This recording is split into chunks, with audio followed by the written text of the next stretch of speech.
Hey, I was just thinking, because I did that Facebook Live a little earlier, and about perfectionism, and I was like, well, what are some other things that people can do to get out of their critical perfectionist mode and into creative mode? And since I'm here, my husband is getting us some food. We're on our way on a little mini road trip, day trip. I've got Puppy. Oh, you can't see him. I got Puppy in the back. So what are some things, because I figure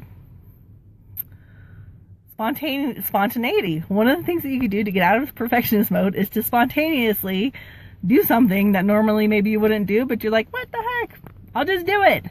Another thing you can do is put some good music on. Putting some good music really gets me into a good creative mode.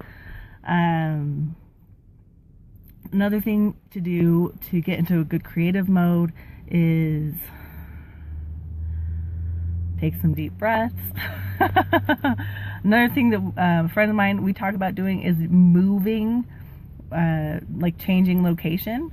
Like if you maybe usually do your writing or painting or something in one area and you're stuck, go ahead and move to another area. Like maybe move to the kitchen table and see what happens, see what kind of stuff comes up. Taking a walk is a really excellent way to get into a creative mode because it's really meditative, but you're using your body, which is the physical aspect of that. Helps you get into a creative mode because you're making, like, you know, when you're painting or you're writing, you're moving, you know, you're using your body.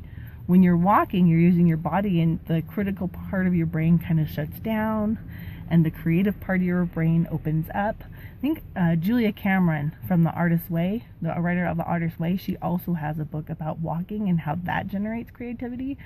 So if you're interested in knowing more about that, I would check that out. And I'm wondering, does anybody else have some things that they do that they know helps them get into a creative mode? Go ahead and put it in the comments. I think one thing that people do is they do the same, whatever their creativity, they do it at the same time, so they make it a habit of being creative. Their muse comes out like first thing in the morning, they go write. And then, you know, as that becomes a habit, their subconscious knows, oh, first thing in the morning, I'm gonna have to make sure that I have something to put out there. Another thing that people do, I had one while I was talking and I lost it. But I'm curious, what do you guys do?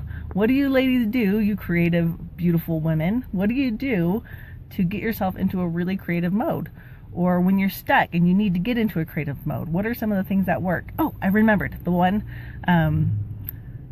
Megan Barnhart in this group, she told me that she heard about an author that she doesn't know if it's true or not, but one of the authors put on a creative hat. So she had like a special hat that she would put on, and that was like, she would like literally put it on her creative hat, not like metaphorically. She would put on her hat and then go create stuff. And I love that so much because like, oh my gosh, which hat would I have? I have a really awesome rainbow hat that may have just been appropriated for my creativity hat. I'll see if I can find it and put it in one of these videos so you can see why I love it so much. So what do you do? Please leave a comment. Let us know what are some of the things that you do to get yourself into creative mode. So thank you so much, and I'll see you later. Bye.